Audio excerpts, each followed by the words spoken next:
Et pour parler un petit peu de l'environnement, y compris matériel, hein, être DJ, c'est aussi, il y a aussi une part de savoir-faire qu'il faut savoir oublier, une part de technique, de technicité. De toute façon, la musique a toujours été liée à l'instrument, aux instruments, avec l'électricité, avec l'électronique, avec le numérique. Ça a toujours été un domaine très ouvert.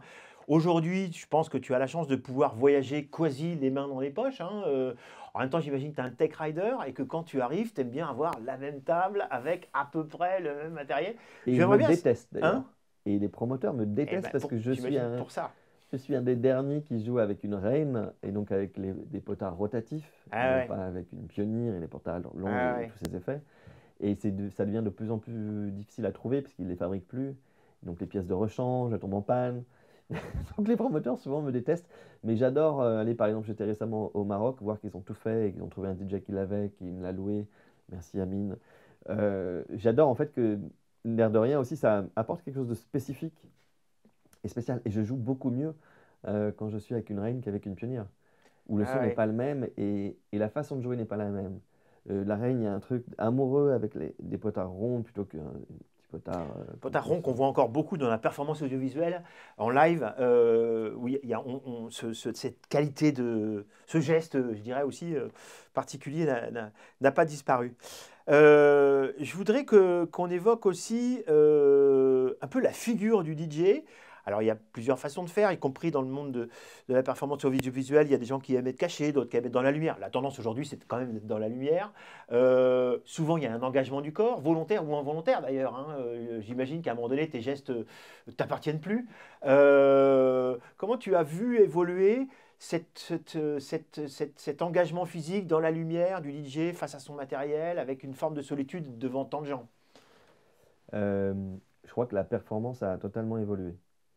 Je parle de performance parce qu'en fait, je pense toujours que celui qui est sur scène, il doit être un artiste. Et j'ai l'impression que sur scène, on n'a pas que des artistes aujourd'hui. Et on est donc un petit peu clivé par quelque chose où on essaie de nous faire croire que certains artistes sur scène sont là en fait parce que ils- ils ont une sorte d'aura Instagrammable ou une aura d'influenceur. Euh, Évidemment que tout évolue, évidemment que les époques évoluent, les codes, les médiums évoluent, la façon de promouvoir une soirée évolue. Euh, mais la musique électronique à la base était une musique sans visage. On parlait d'Underground Résistance, Ouais. ils avaient des cagoules, on achetait des disques, c'était des white labels, on savait pas on connaissait pas les artistes et on s'en moquait en fait. Euh, et plus que tout, quand on était sur scène, le public ne nous regardait pas. Quand je jouais dans mes premières rave parties ou dans mes premières soirées, le public ne regardait pas qui était sur scène. Je me souviens d'une rave à la Altony Garnier. Euh, C'était la première rave qu'il y avait eu dans une salle comme celle-ci. Il y avait 5 6 000 personnes. Les gens dansaient dans tous les sens. Ouais. On ne savait pas d'ailleurs si le podium était à droite ou à gauche. Euh, la scène. Et aujourd'hui, en fait, tout a été. Mais l'EDM a fait un peu de mal pour ça. Je pense que tout a été rendu comme étant un business extrême en fait, hein. Hum. C'est extrême. Il faut aujourd'hui, en effet, chaque mouvement est épié et le plus de mouvements, c'est comme les films en fait. Les films, au plus c'est monté, au plus c'est rapide, au plus l'œil s'est habitué à ça et du coup, Hum. et, et, et je pense qu'on a besoin de revenir un peu je disais ça de temps en temps, on a un peu besoin de revenir à la slow music. De la même façon qu'il y a la slow food, où, voilà, où les gens se rendent compte qu'ils ont besoin euh, de manger des choses qui sont plus saines pour leur corps. C'est un journaliste d'ailleurs communiste qui a créé Slow Food, je crois que c'était à Rome, le jour où il a vu qu'un fast-food était arrivé dans sa ville. Il s'est dit, ah non, c'est pas possible. On va pas, en Italie, on va pas Ouais. avoir la fast-food. Donc je crée Slow Food. Et c'est devenu un courant incroyable qui finance de nombreux producteurs pour avoir des produits de meilleure qualité. Et en musique, il y a toujours des artistes extraordinaires. Mais c'est, ça devient de plus en plus compliqué en fait de faire la part des choses entre un artiste qui est là pour des raisons, parce qu'il a quelque chose à dire sur scène, parce qu'il a un message, parce qu'il est brillant, ou quelqu'un juste parce que il a énormément de followers, il va vendre des tickets, parce qu'il sait jouer avec les codes de je suis dans la fame. Le public a été justement algorithmisé vers la fame plutôt que vers le propos. Et c'est ça un petit peu le souci, je pense, pour moi. J'ai quelques années derrière moi, donc j'ai pas trop de soucis, mais pour les jeunes artistes, je pense que c'est compliqué. Et bien justement, par rapport aux émergents, il y a en général sur une soirée avec son line-up, différents temps, le warm-up, tu en as fait. J'imagine qu'aujourd'hui, tu as plutôt des gens qui passent avant toi pour être sur le pick-up time. Tu as fait, je pense, aussi du all night long. Quelle relation tu portes sur cette question de la temporalité dans les différents temps d'une soirée qui se déroule, tu portes aujourd'hui? Je pense que pour un DJ, la meilleure position est celle de jouer toute la nuit. Ok. Donc de jouer de 23 h à 7 h. Ce que tu fais encore ou... Alors, je le fais pas, mais parce que je fais attention à mes oreilles, Ouais, parce que 7 heures, c'est beaucoup, mais je l'ai énormément fait entre 20 et 40 ans. ouais, t'as bien, bien Je ça, l'ai ouais. énormément fait, je faisais énormément de all night long et j'adorais. Parce qu'en fait, euh, souvent on peut être frustré en 2 heures, surtout en tant que DJ. Moi, j'adore jouer tous les styles de musique. Je peux jouer aussi bien ambient, house, electronica, techno. Alors que quand tu joues 2 heures sur un festival, tu viens, après ce que je viens d'expliquer sur l'économie et sur le système actuel, il y a un souci quasiment d'efficacité et radical. Et donc on est moins dans la justesse, on est plus dans un échange de facilité.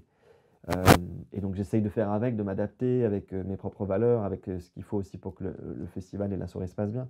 Mais quand on joue pendant 10 heures, il n'y a plus cette question. Parce que de 23 heures surtout en France, de 23 heures à 2 heures, il n'y a pas grand monde dans le club. Hum. C'est pas l'Angleterre. Donc tu peux jouer énormément de choses très différentes. Tu peux commencer à amener les gens. À 2 heures du matin, c'est toi qui sais à peu près où tu en es. Donc tu sais comment tu les as amenés. Tu sais où est-ce que tu vas les amener à 4 heures ou 5 heures du matin. Et les 2 dernières heures sont souvent des heures magiques. Parce que ceux qui sont avec toi depuis le début et qui sont là encore, ils sont dans le même état psychique que toi, dans le même état de transe que toi parfois. Et donc les deux dernières heures peuvent être magiques. J'adore faire les closings de festival pour ça. C'est que euh, il reste vraiment ce côté-là. Ok, on a reçu tellement d'informations maintenant.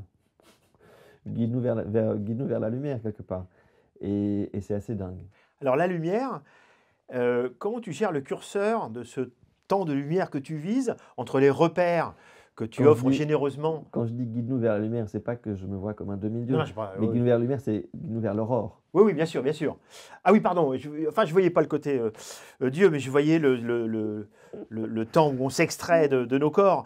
Comment tu gères la relation entre offrir des repères que le public connaît, qui est content, qui les attend dans l'absolu, ou qui va les avoir, ou qui, qui, qui les reçoit avec plaisir, et le temps aussi où tu as envie de faire découvrir des choses que tu viens de découvrir ce matin ou il y a 2 semaines, tu fais partie des rares qui le font écouter.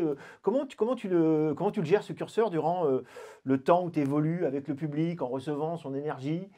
Euh, Si je dois jouer des morceaux qui sont des repères, en fait, maintenant je joue pas trop les hits du moment, je joue plutôt des morceaux qui sont mes propres classiques. Parce que je me retrouvais souvent face à la question oh, mais tu n'as pas joué Scala, tu n'as pas joué Remedy, tu n'as pas joué Les Violents Ivres. Et en même temps, d'autres me disaient ah, tu as encore rejoué Scala, tu as encore rejoué voilà. les. C'est toujours la même histoire. Donc j'ai pris le parti pris de me dire ok, si je dois jouer des repères et des classiques, ce sera plutôt les miens. Et du coup, moi, comme je suis un peu ennuyé quelque part de tout le temps les rejouer, par exemple, si je prends Scala, le break fait 2 minutes, bah, je fais un break de 5 minutes. Je fais des loops et puis je mets des acapellas. J'essaie toujours de trouver une nouvelle façon à chaque fois de jouer où je reçois des nouveaux edits. Euh, et c'est ça qui permet de garder encore un petit peu de fraîcheur, parce que quand on a joué un morceau 1500 fois, la fraîcheur est quand Ouais, même oui, pas la même que pour si soi on en tout vient de le cas. découvrir il y a Ouais. 1 heure. Mais je pense que c'est très important, parce que c'est la façon dont toi tu vas le jouer, c'est la fraîcheur que tu as et l'amour que tu as avec ce morceau aussi. Donc, Et comment tu abordes, quelles sont les différences entre le fait d'aborder, je pense que tu fais encore des petites salles, hein, dans des moments aussi un peu privilégiés peut-être, entre la petite ou très petite salle et les très très grandes salles, tu en fais évidemment beaucoup. Comment est-ce que tu abordes les choses de manière très différente ou est-ce que finalement il y a plus de points communs qu'on l'imagine?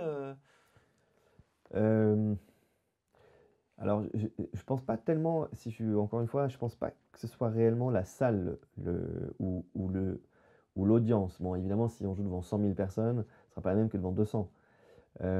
Mais disons qu'entre un club de 1000 personnes et un festival de 3000 ou 5000, la différence est plutôt quelle est la musique qui a été jouée avant toi. Hein. C'est ça plutôt le nerf de la guerre. C'est quels sont les artistes qui ont joué avant toi. Et dans quel état le public va-t-il être? Est-ce que ça va être un public fatigué? Est-ce que ça va être un public qui va être transcendé? Est-ce que c'est une musique complètement différente de celle que toi tu joues? Parce que parfois on peut se retrouver dans un club où le warm-up il voulait montrer que c'était un DJ qui savait faire lever les bras et qui savait embarquer le public. Et du coup, on va arriver dans un club où le club il sera déjà à max d'énergie. Ouais. Et donc, ça peut être plus difficile que quand on arrive dans un festival où on vient de jouer. Je sais pas, je me souviens l'année passée, où il y a 2 ans, j'avais joué au Sonar Festival de Barcelone, euh, où j'avais joué après Bonobo. C'était magique. Bonobo, j'ai toujours été un grand fan de Bonobo et on s'entend très bien. Et il était en live band. Et, et donc, c'était forcément une musique qui était plus d'écoute, même si c'était dansant, mais c'était un public qui était là, érudit et captivé par le live de Bonobo. Donc, moi, quand je suis arrivé là, c'est quasiment si je commençais une soirée à partir de scratch. Hein. Et ça, c'est un festival, il y avait peut-être 25 000 personnes devant moi ce jour-là. Mais c'était pareil que si je faisais un all night long dans un club de 500 personnes. Et c'est donc évidemment qu'il y a des façons de jouer ou des tics de jeu, de DJing qui sont un peu différents, mais c'est plus la musique qui précède.